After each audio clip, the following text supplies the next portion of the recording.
Welcome to the Battlefield Show. I'm your host, Sage Goodwin, and as always, I'm joined by Sammy Boy. How you doing, man? I'm doing well, man. How are you? Doing fantastic. Ready to hop into this episode. And hey, we're going to be grading the Battlefield 2042 updates today. Talking about what we've enjoyed, what we've not liked. Kind of rank it all on this A to F tier kind of grade system here, as well as give Battlefield 2042 a health score. So let's jump right in.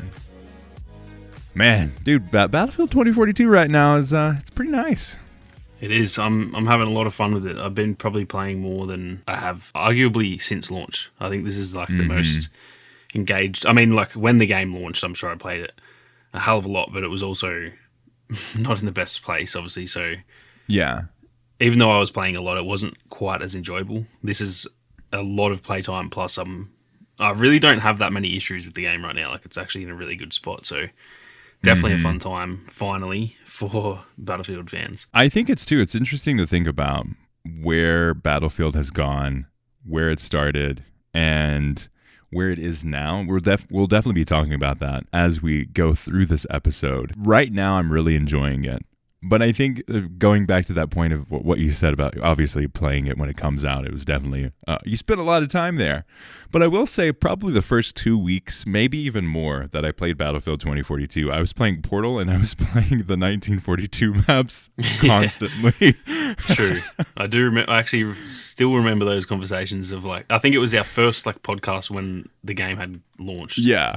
And we were talking about like, so what have you been doing? And you were just like, I've just been playing 1942 the whole time. Yep.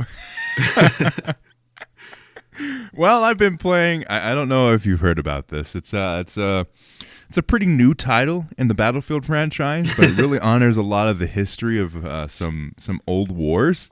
It's Battlefield 1942 and Battlefield Portal. That was basically me. Yeah. But yeah, it's been a fun time, really enjoying it, really enjoying hopping in and hopping it back out. I don't know what it is about this season, but I think this season in particular, I'm able to go through more games more quickly. I don't have any scientific data. I haven't actually calculated whether or not it's actually quicker than any of the other ones, but I feel like I can get in more games. I feel the same way. I don't know if they've changed something with the tickets, or I think part of it is playing a lot of Flashpoint. It can be a bit of a meat grinder, so I think the tickets do just fall a bit faster. But I've also been playing a lot of other maps. Then again, they're also, I think, there are other maps in 2042? There's Spearhead, and that's the only other one. There we go.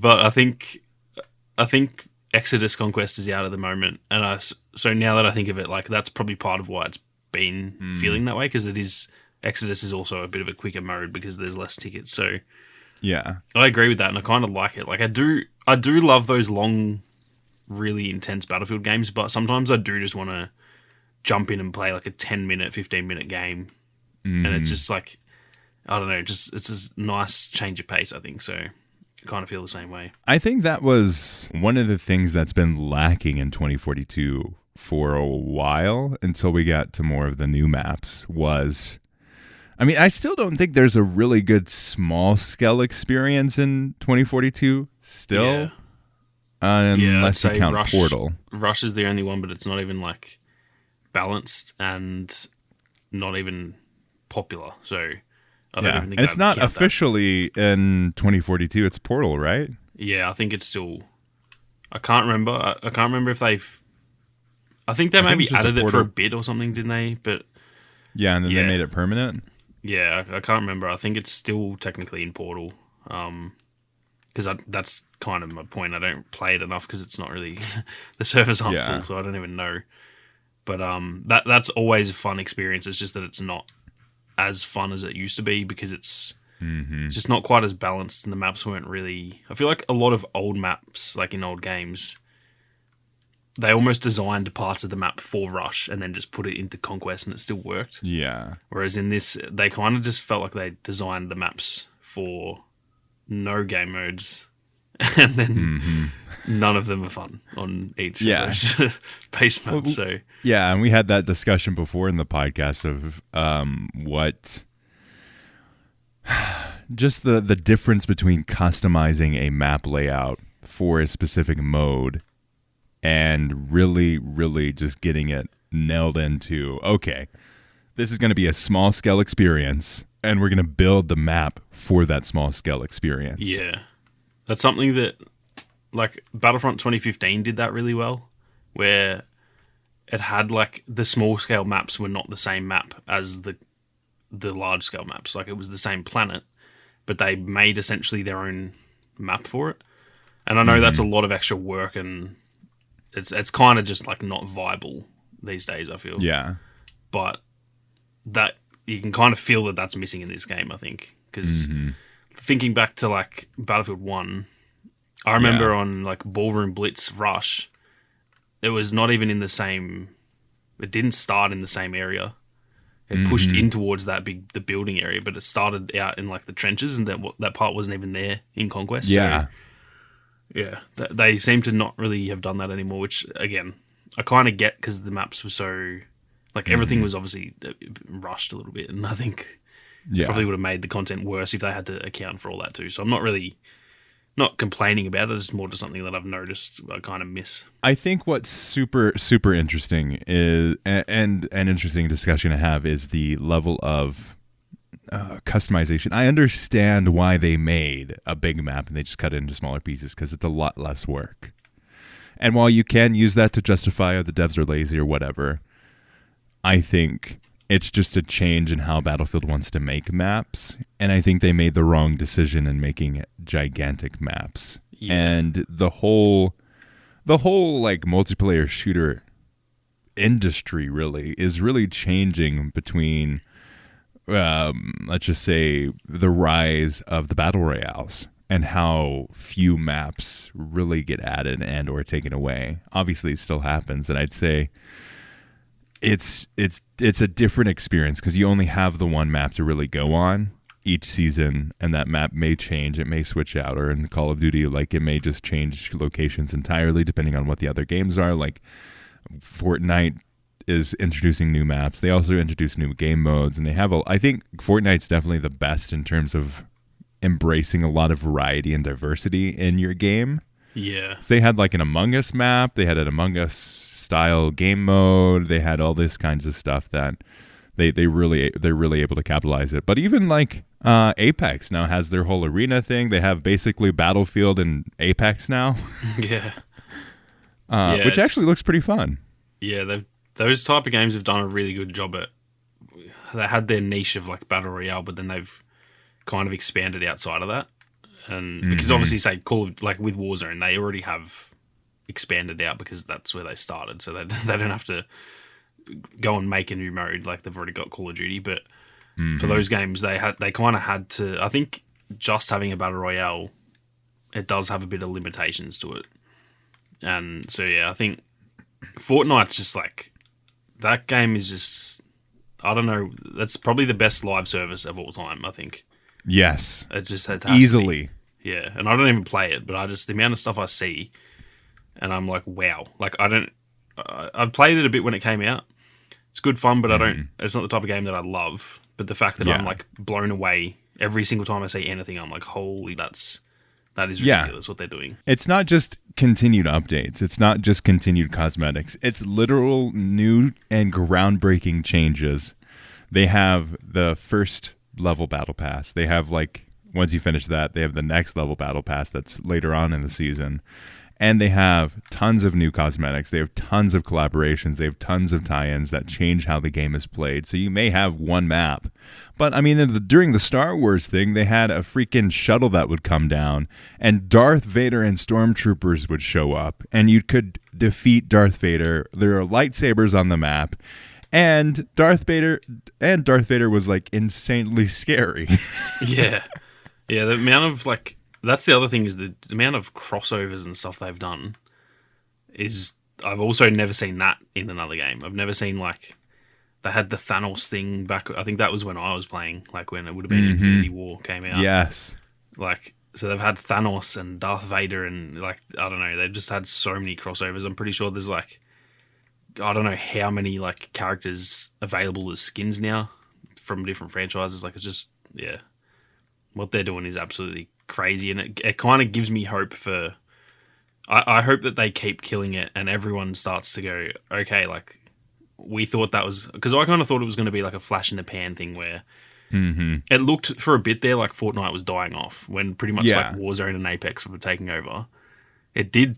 I don't want to say it died, but it died down a lot. Like it wasn't nearly as popular, and then it's just come back again. And I hope that a lot of devs see that and go, if we just support our game for a long time and make good content, it won't die. Like. That's living proof that a game can kind of die down and it doesn't mean you have to give up on it. If that was EA, when Fortnite died down, they would have cancelled it. Yeah. Because it's just not, it wasn't doing as well. So it's like, oh, it's in decline, so let's cancel. This is proof that that's not how that has to be. And hopefully they, not just EA, but everyone, hopefully they all look at that as well as just the scale of what they're doing and try and put that in their own games, because I think Fortnite is one of the most like revolutionary games ever. I think it's what it's done for. It also made gaming like kind of mainstream. Yeah, it's one of the few games that like everyone knows. Like my parents know it, and they don't even play. They've never played a video game in their life. Like it's just that type. Ninja of game. got interviewed on like Jimmy Fallon Allen and stuff. Yeah, like that era where it was blowing up, that made gaming no longer like not that it was taboo, but it was a bit. It had that stigma of like, oh, you're a gamer. Whereas now it's like everyone's a gamer. Like everyone has sort of embraced it after that. So yeah, I'm a big fan of. Even though I don't play it and I don't really enjoy the gameplay that much, I'm a massive fan of the game for what it's done for gaming in general. Let's kind of shift in. We got the launch of Battlefield 2042. It was, I mean, there were a lot of rumblings before of like, guys, I don't think this is going to be the Battlefield game we expect it to be. It got to that point of things, and it's like, oh boy, here we go. and that was with the closed alpha, and I use quotation marks here because basically everyone had access to it, and everyone's like, yeah, this is not running so great. And it's like, oh, well, it's going to be fine because it's an alpha. Oh, that was close to what actually launched. Yeah.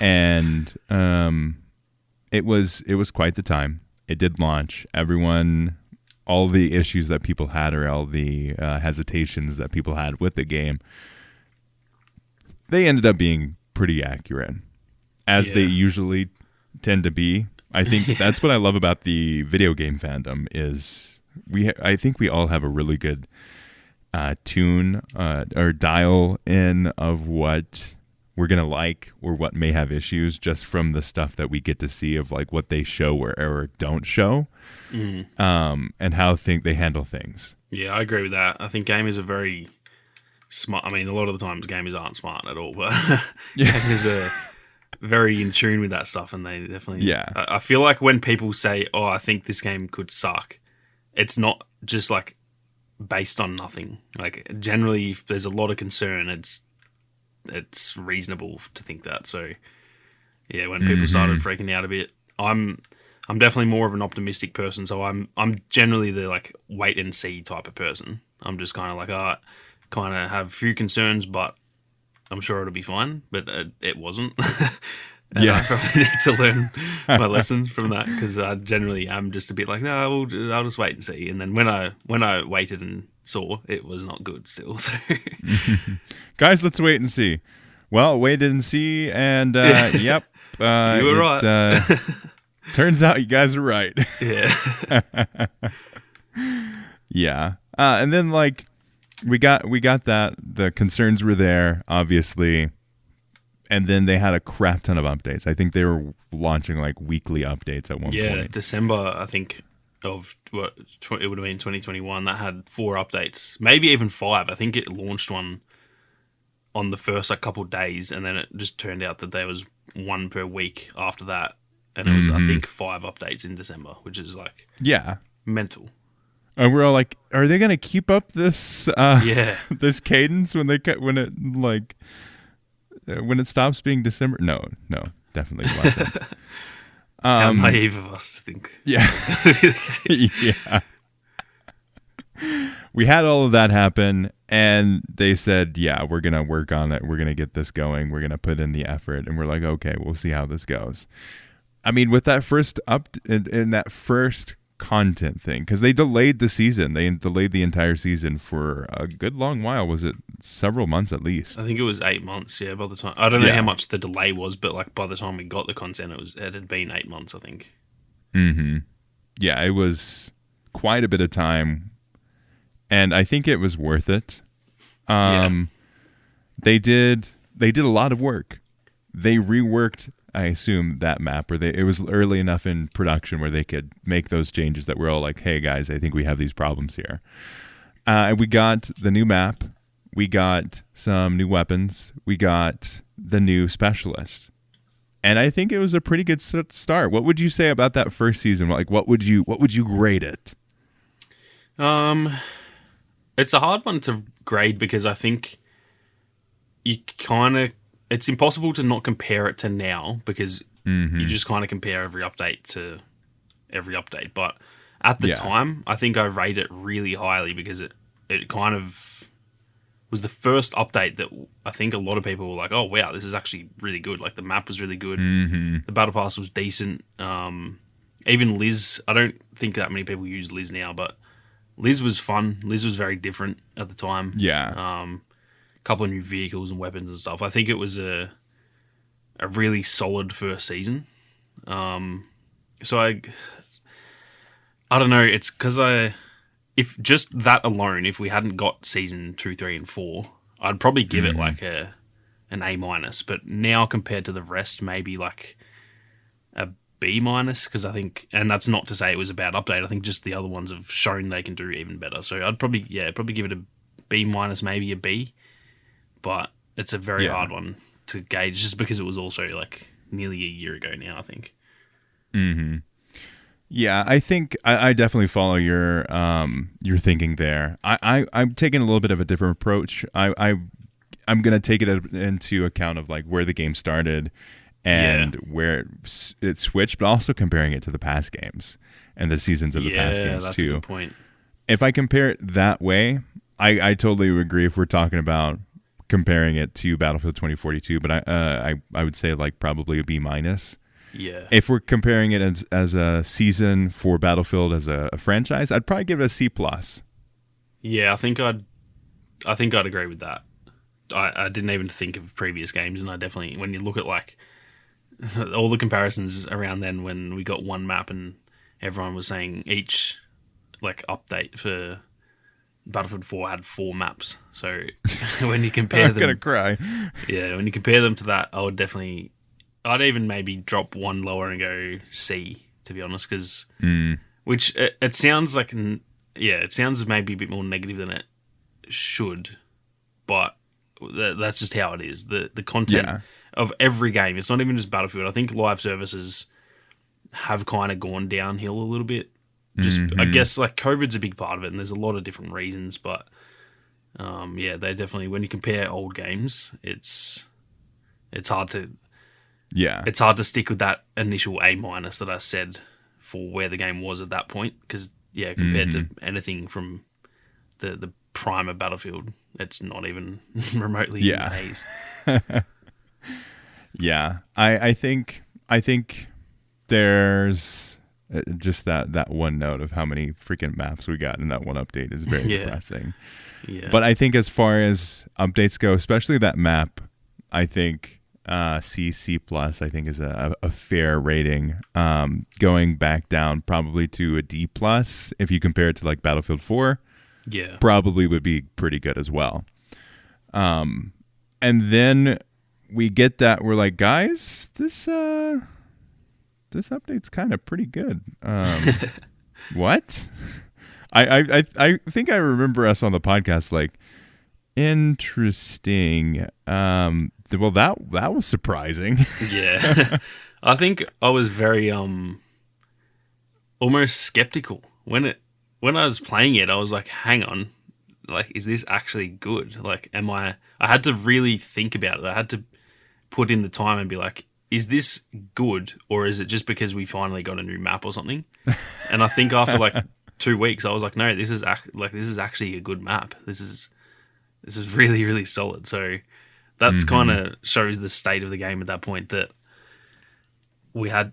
something was good and we were a bit like, I don't know if I trust my brain right now. Like, is it actually good, or am I just tripping?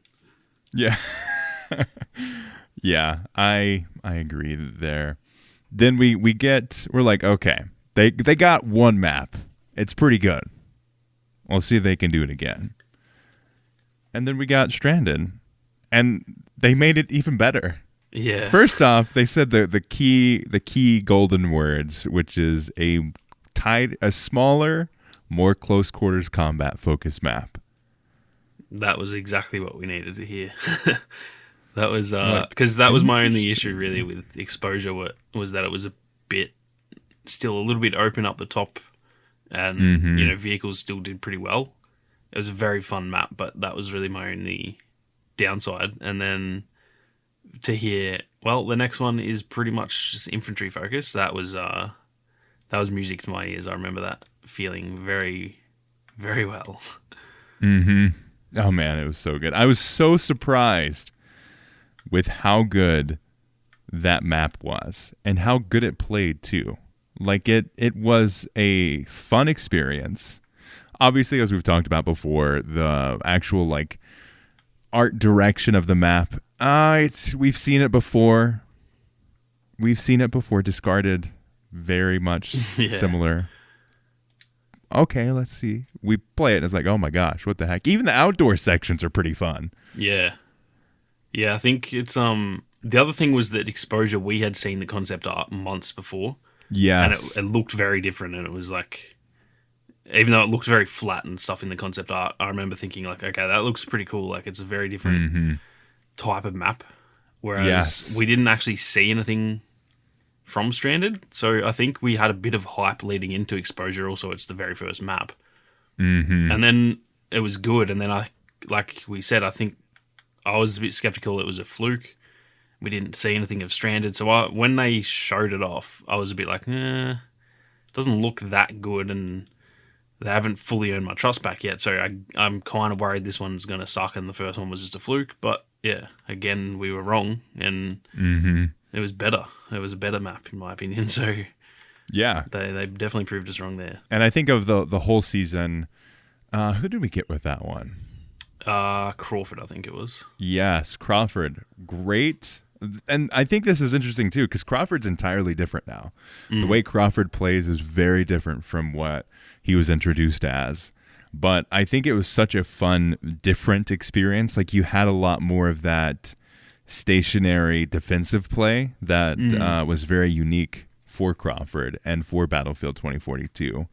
And then you had that with the map.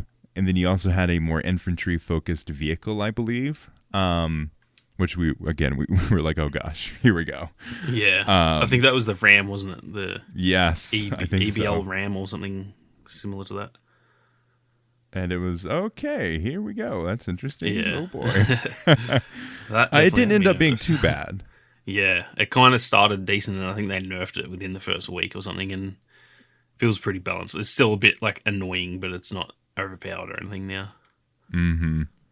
Yeah, and I had a good time with that map. I think it definitely hit a good kind of spot for Battlefield of like, okay, here we go. We're getting smaller. We're getting more close quarters combat.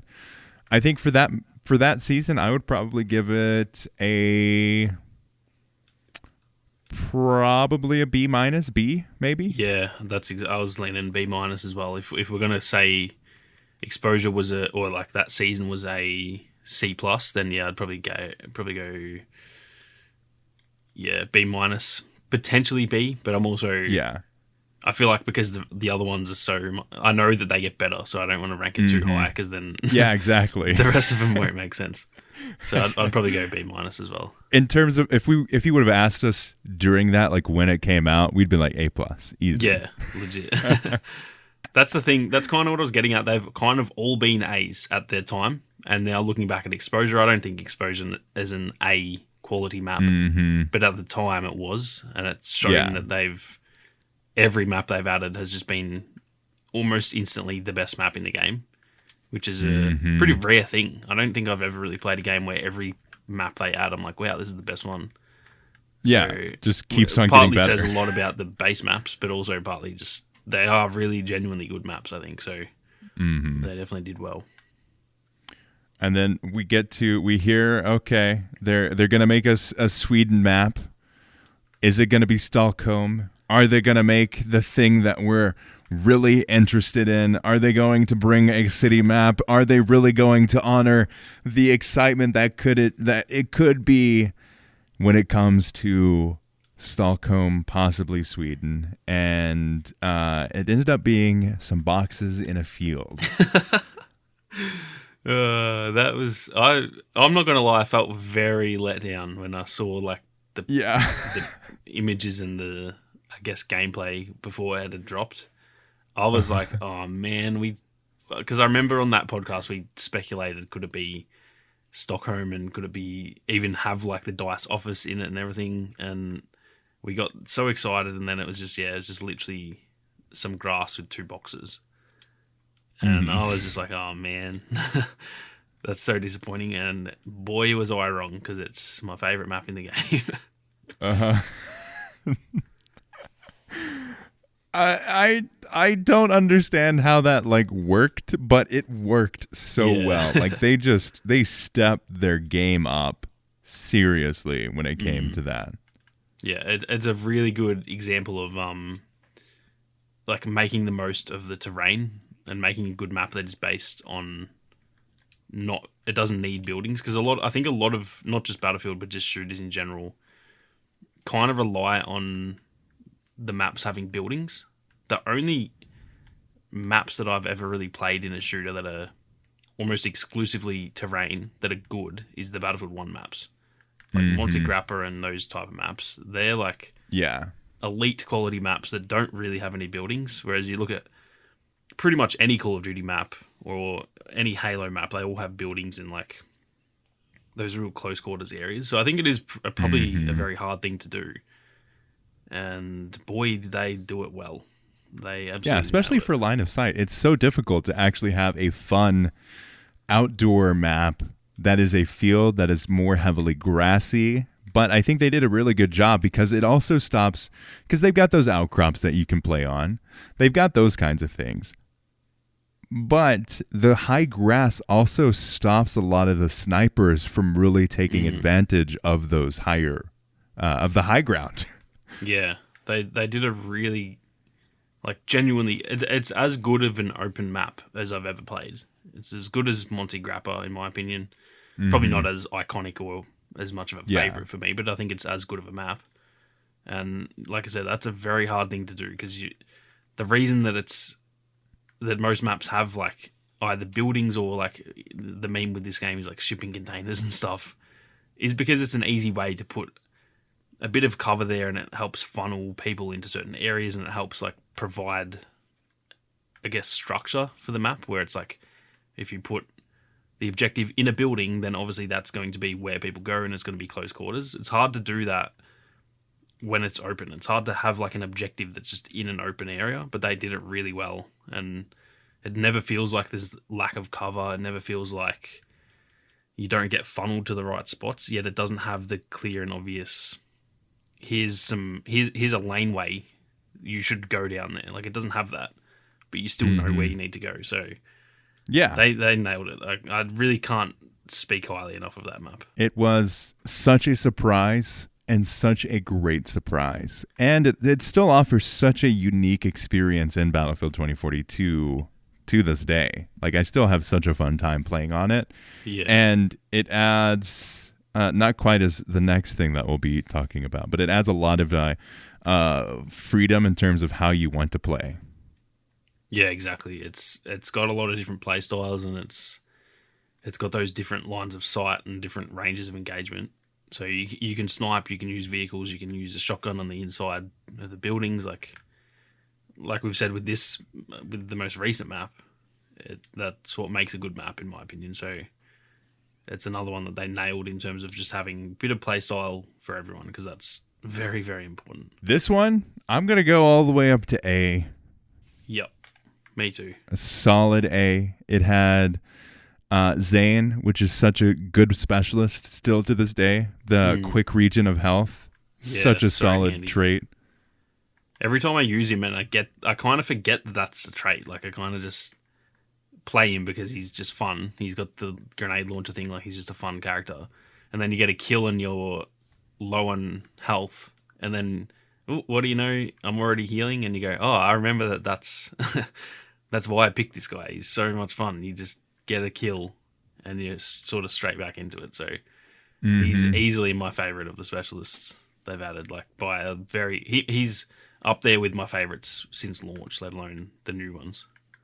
Yeah, it's he not super crazy, but the weapon, the trait, all of it does such a good job of bringing something really unique to the game and the play style.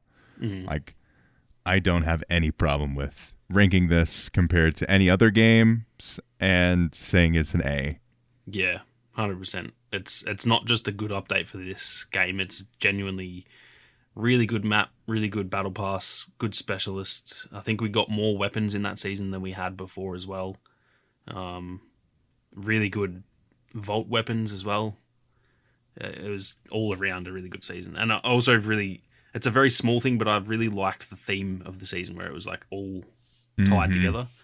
That it was so solid. Yeah, like it all just made sense and everything.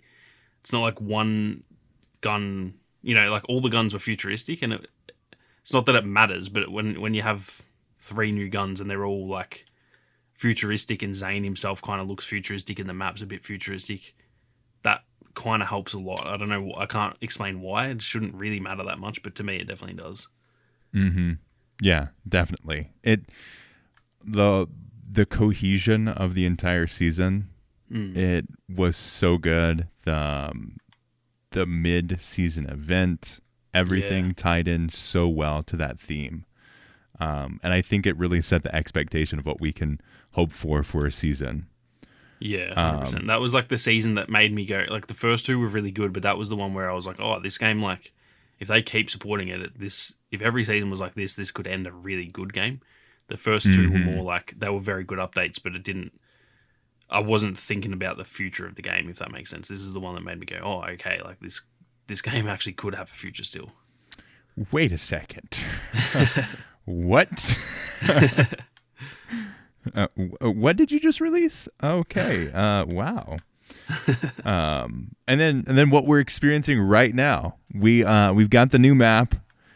Really, really been enjoying it. It's so fun. Yeah.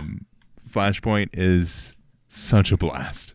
Yeah, I love it too. I think now that I've played it more, I don't think I do rank it higher than Spearhead, just because I don't know what it is about Spearhead. I think it may honestly just come down to the look of the map. I think they're equally as good, but I think I just love Spearhead, the look of it, and the fact that I do really like when they can pull off like a terrain-based map. So I think I still rank Spearhead above it, but not by much, and it's not even, it's more just like personal preference. I think if we can have like A.1 or A.2, I know that's not how it works, but the Spearhead season isn't an A+. Yeah. I can't in good faith give it an A+. But I still think that season's better than the season we were getting now. Just from the visual identity. But if we're going on just the A level, I'd say season 4 is an A as well. Yeah, I would give them both an A. I think I think, like you said, you kind of have to rank one higher than the other. So I'd rank season 3 higher, but by such a small margin that they don't get. Like, season 3 is a strong A. Yeah, and season 4 is like, it's an A. Yeah. And then we'll see where we go in the future. Like what are we going to be looking like in season 5? How is that going to change things? I'm really excited to see how that adjusts and moves forward, but really looking forward to it. And I'm really excited to see what everyone else's ratings are. I'd like, if you want to drop in the comments if you're on YouTube, or contact at uplinkpodcast.com. I definitely want to hear that. Yeah, it's always a lot of fun having discussions like this. So definitely send through your comments, because it's the type of discussion that always ends in a lot of different opinions, which is always fun. Yeah, exactly. It really just opens up that discussion, and it just gives that back and forth that I really love, and just getting like. I think we're going to get a little bit of flack of putting Spearhead so high, because I think not as many people enjoyed it as much as we did. Yeah. I've actually also seen in the comments of my own videos, apparently not everyone loves Flashpoint either. Really? Yeah. I did a video, I think it's my most recent video actually, pretty much saying like this map gives hope to the future of the franchise, not just this game, but like if every map in the next game is like that, then that's a really good thing. And it was kind of, the video was sort of about, I think we all thought DICE had lost their way, which to be fair, this one wasn't fully developed by DICE anyway, but DICE had kind of lost their way designing maps, and I think we all kind of lost the trust in them. And now for me personally, they've earned it back. So anyway, I made the video it was just a discussion video on the new map, and I pretty much was saying like I think it's equally the best map in the game, and I've got the comments pulled up now, and it's literally like, it's not my favorite, and then the next comment, it's my favorite, and then the next comment, it's not my favorite, and then the next comments, I love it. Yeah, like so many comments were agreeing with me, and then there was none that were just like, yeah, it's pretty good. Like all of them were like, yeah, it's my favorite, or this map is terrible. Like there was no in between. So yeah, I found that really interesting, because for me, it was literally the first game that I played on it. I was like, wow, this is a good map. And it was kind of a bit of a shock to me that people didn't like it, which obviously, it's just my opinion. If it's good, it doesn't mean it's objectively good. But it was one of those, I was like so confident play on Breakthrough? in it. No, I think I haven't really played. I'm trying to think. I don't think I've really played much Breakthrough. Okay. But I've played it on, like, I know the layout because I've done a lot of playing against bots to get the attachments. So I know like how that plays, but obviously not against real players. I think I definitely prefer Conquest on Flashpoint, which is generally not like, I generally prefer Breakthrough. Yeah. So maybe a lot of people are also judging their, making their opinion off Breakthrough, which is fair enough, because I think it's not. I would say it's, of all 4 of the seasonal maps, it probably is the worst layout for Breakthrough. It's so bad. Yeah, it's a weird. It looks like it would be good. I don't know why it's not good. It kind of feels and looks like it should be a really good Breakthrough map, but it just doesn't. I wouldn't say it's bad. I just wouldn't say it's just not even remotely good either. It's kind of just like right in the middle, where it's like, yeah, it's fine. It'll do, but it's not close to like. Even Exposure Breakthrough is really, really fun. Stranded Breakthrough is really fun. And then Spearhead Breakthrough for me is like just unmatched. So definitely not on the level of those. But I think for Conquest, it's probably... In fact, I would personally say I think for Conquest, it's better than Spearhead. That's probably where I do rate it higher. Yeah. Because the Spearhead Conquest is kind of weird, where it's like... It just kind of feels like Breakthrough, which is a good thing as well. But it doesn't have that like typical Conquest feeling, because it's a very linear map. Yeah. So it is. I think it's such an interesting point though, that that you made that video and everyone's like, well, it's my favorite. No, I hate it. No, it's my favorite. No, I hate it. I really was not expecting that, because with Spearhead, pretty much everyone in the comments was like, yep, this map's amazing. So when I instantly loved Flashpoint, I was like just expecting, I guess everyone loves this one as well, but apparently not, which definitely weird, but also I can kind of see why. It's not like a perfect map. It's more, it probably just suits my playstyle, and I will agree that the look of the map is not even remotely interesting to me. It's dirt and cement, so it's kind of boring. I think that's why Spearhead gets the points for me. Yep, I understand that completely, for sure. But I think with that, thank you all so much for listening to this episode. Let us know your rankings and gradings for Battlefield 2042 in each of the seasons. I think this is a fun time, and I really want to hear that feedback. As always, thank you for listening. Check out Sammy Boy's channel in the description, and we'd love to hear what you have to say, contact@blinkpodcast.com, or if you're watching this on YouTube, write down in the comments. I'd like to thank Ethan Clark for the beautiful thumbnail. All of you for listening. We'll see you on the battlefield.